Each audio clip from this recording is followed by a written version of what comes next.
Hello everyone, my name is Wale Yaya and I welcome you to this presentation for IDET 5300 with Dr. Elwood. Today we'll be exploring Chapter 18, which focuses on the role of Human Performance Technology or HPT in learning design. To answer the AQP question, applied questions for my chapter, I'm imagining to be an HPT consultant and my next client is a large e-commerce organization. This organization is currently experiencing performance problems at a warehouse, and I've been called upon to provide non-instructional interventions that I can recommend to the client in order to improve employee motivation, morale, and efficacy of the training.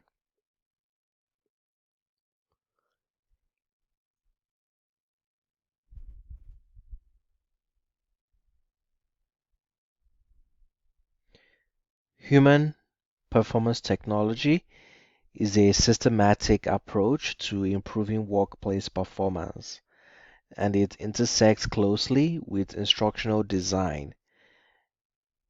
Human performance technology has deep roots in behaviorism, systems thinking, instructional design, and organizational development.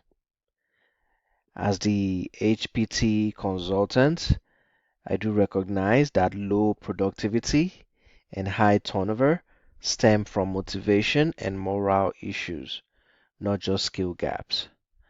Since training alone won't resolve these problems, I will be recommending some additional non-instructional interventions to our client. Now, first, we need to perform a need assessment and performance analysis. Before implementing any solution, we must first identify the performance gaps. This involves three key steps. First is to conduct a need assessment to pinpoint the gaps. The next involves the needs analysis, which then examines the causes. And finally, the performance analysis to determine if the problem is issue or if the issue is skill based or if it is just a behavioral issue. Using methods such as surveys, interviews, and root cause analysis can help gather some of this feedback and ensure we are addressing real world problems, not just the symptoms. One of the interventions that we can employ was formulated by Gilbert.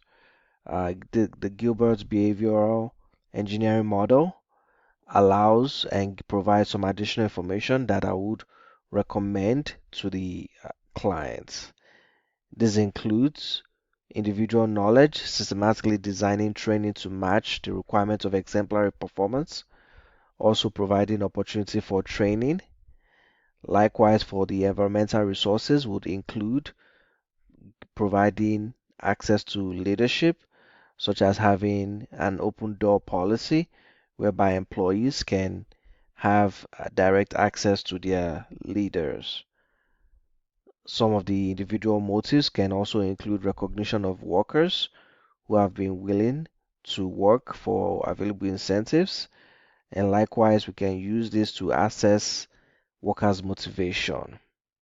There are other non-monetary incentives such as ample break time and flexible schedules can also be impactful.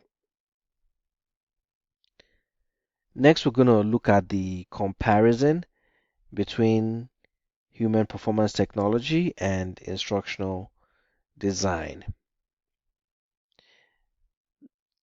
For the human performance technology, it is problem solving through root cause analysis.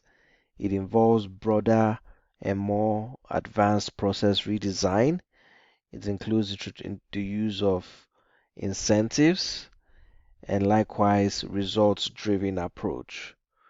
Whereas in instructional design, it is more training based and also focuses on curriculum and instructional strategies.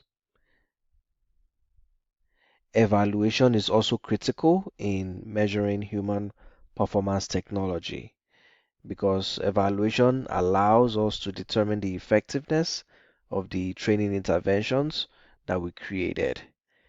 The use of formative evaluation provides feedback before full implementation, while summative evaluation accesses the impact afterwards.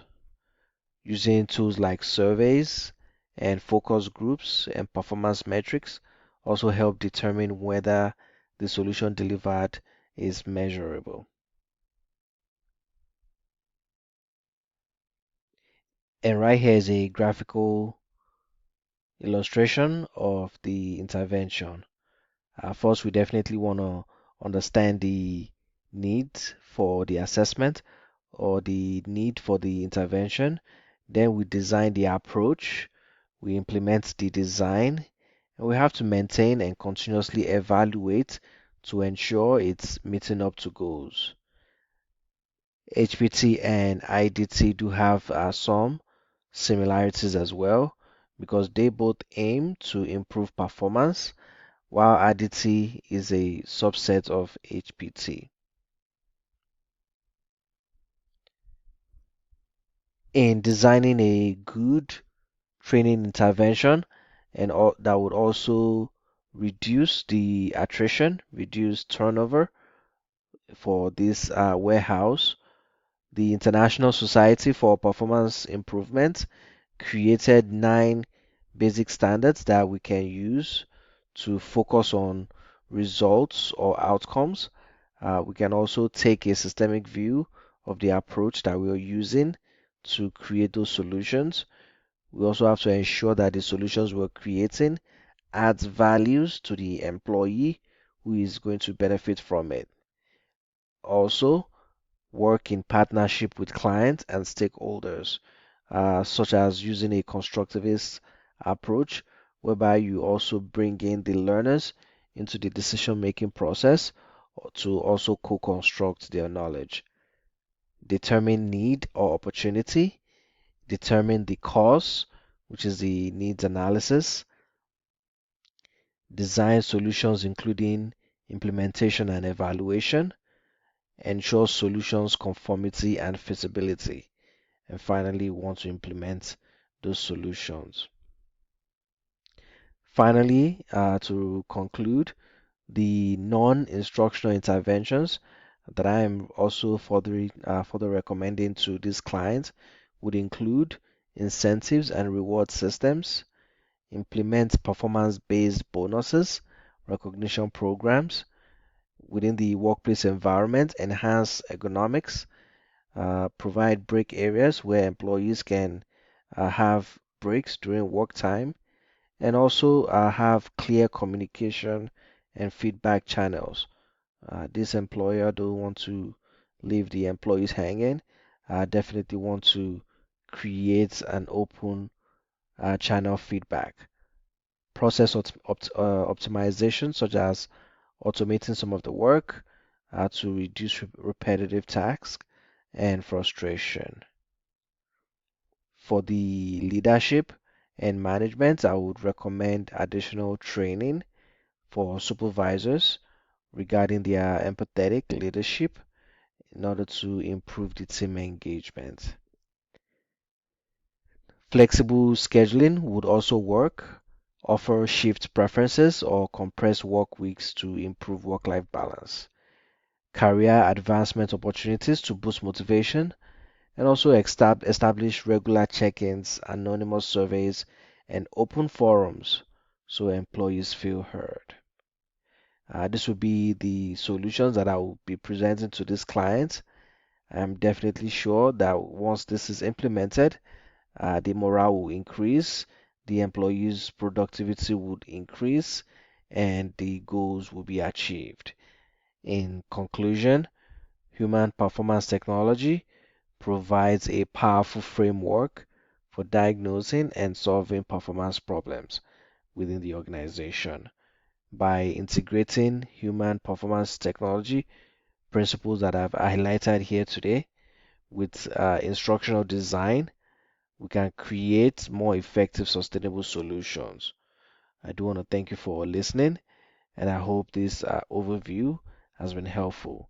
If you do have any questions, please feel free to reach out. Have a wonderful day.